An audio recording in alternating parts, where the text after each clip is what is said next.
Anti biotic اس نے کہا ہوا کہ جی میں 8 سے 9 بجے تک آپ کی لکھوں گا، اور پھر 9 سے 10 ایک دوسری کمپنی کی اینٹی بایوٹک لکھوں گا، اور پھر 10 سے 11 آپ کی لکھوں گا، اور اس حساب سے اس کو رینومریشن اور پیسے ملیں گے۔ اور امریکہ جانے کا جو ٹکٹ 1.5 لاکھ میں آیا ہے، تو ڈاکٹر نے وعدہ کیا کہ میں واپس آ کے 3 مہینے میں آپ کے یہ پورے کر دوں گا۔ تو یہ ایسا لمحہ ہے کہ جس میں ہمیں سخت محاسبے کی ضرورت ہے۔ دفتروں کی آرائش فارماسیوٹیکل کے خرچے سے، اے سی لگوانا ہے تو فارماسیوٹیکل سے، بچوں کی فیس وہ جمع کرانے جا رہا ہے فارماسیوٹیکل کا ریپ۔ یہ ہم کہاں پہنچ چکے ہیں؟ مجھے امید ہے کہ ہمارے پیما کے ساتھی ان برائیوں سے بچے ہوئے ہیں، لیکن یہ بہرحال ہمارے معاشرے میں اور ہماری کمیونٹی میں یہ چیزیں بہت سرایت کر گئی ہیں۔ دوسرا جو ہے کمیشن، محاسبے کا اہم نقطہ یہ ہے کہ میں نے جو لیب کو ٹیسٹ لکھا ہے، اب ہفتے کے بعد اس سارے کا حساب کر کے اس کا 10% مجھے واپس آ جائے گا۔ ایکس رے کی 100 روپے فیس ہے تو 10 روپے واپس مجھے ملیں گے، جس کا قطعاً کوئی جسٹیفیکیشن نہیں،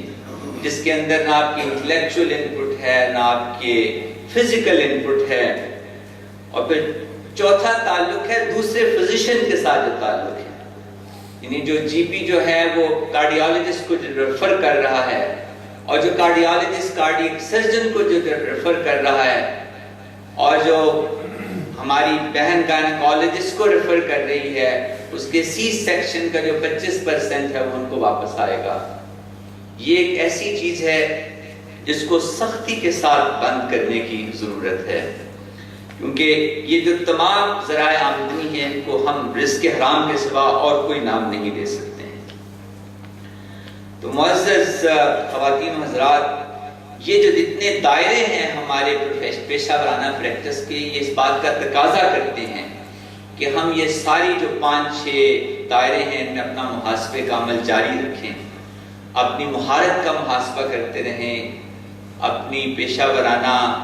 پروفیشنل ڈیولپمنٹ کا محاسبہ کرتے رہیں، مریضوں کے ساتھ ہمارا رویہ کیسا ہے،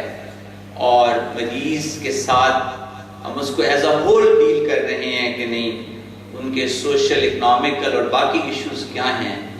اور کتنی ایمپیتھی ہے ہمارے اندر، اور آمدنی کے ذرائع کتنے حلال ہیں۔ اس ٹاپک کے اندر دوسری بات جو کی گئی ہے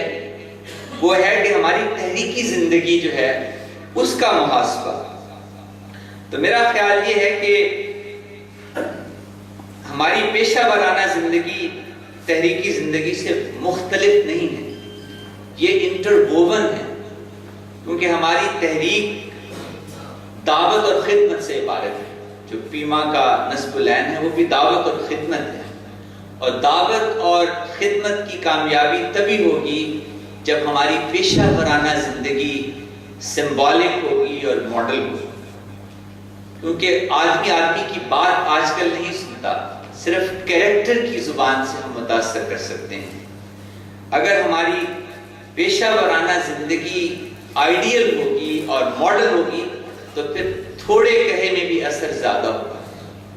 لاہور میں ماڈل ٹاؤن میں جماعت کے ایک بزرگ ہیں، وہ پچھلے ہمارے ایک پروگرام میں آئے تو انہوں نے کہا کہ بھئی پیما جو کام کر رہی ہے اچھا ہوگا، لیکن میں تو جب مانوں گا کہ اگر میں جناح اسپتال میں جاتا ہوں اور وہاں میں ڈاکٹر سے پوچھتا ہوں میں پیما کے کتنے ڈاکٹر ہیں، تو اس کو پتا ہو کہ فلاں فلاں فلاں اچھا ڈاکٹر پیما کا ڈاکٹر ہے۔ اگر کسی ہسپتال یا کسی ادارے میں پیما کی یہ شناخت نہیں ہے تو اس کا مطلب یہ ہے کہ آپ کوئی تحریکی خدمت سر انجام نہیں دے رہے ہیں۔ تو بحیثیت ایک ڈاکٹر ہمارا جو کردار اور کیریکٹر ہے وہی ہمارے دائی ہونے کے اثرات کو متعین کرتا ہے۔ یہ لاشعوری کوشش ہے، ہر اس کے ساتھ شعوری طور پر بھی ہمیں اپنی پیشہ ورانہ زندگی کی مصروفیت میں دعوت کو سمونا ہوگا اور اس کا محاسبہ کرنا ہوگا۔ ایک ڈاکٹر یا ایک مریض ہم دن میں رکھ لیں، ٹھیک ہے ہم 20 مریض دیکھتے ہیں، لیکن شعوری طور پہ ہم نے ایک مریض کو 20 میں سے ضرور دعوت دینی ہے، وہ زبان کے ساتھ یا لٹریچر کے ساتھ یا کسی اور گفتگو کے ساتھ۔ اور خاصیت پیما کے ڈاکٹر کے تنظیم اور سماعتات اور سرگرمیوں میں ہم بعض اوقات بڑے کامیاب ڈاکٹر ہیں اور بہت اچھا لوگوں کا علاج کر رہے ہیں، لیکن پیما کے ڈاکٹر کی حیثیت سے ذمہ داری یہ بھی ہے کہ ہم اپنے نظم کی جو کام ہیں،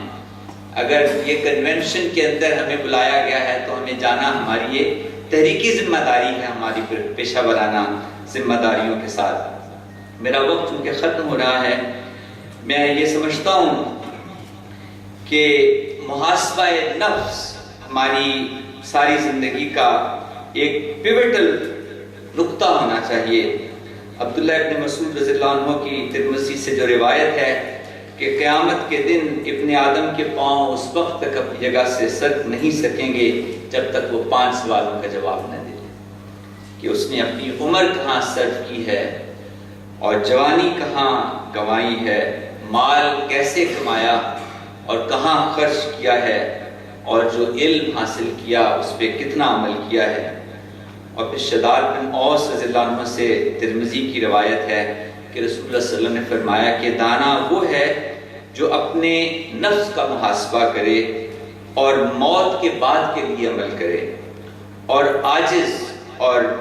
بے سہارا وہ ہے جو اپنے نفس کو خواہشوں کے پیچھے لگائے اور پھر اللہ سے امیدیں باندھے۔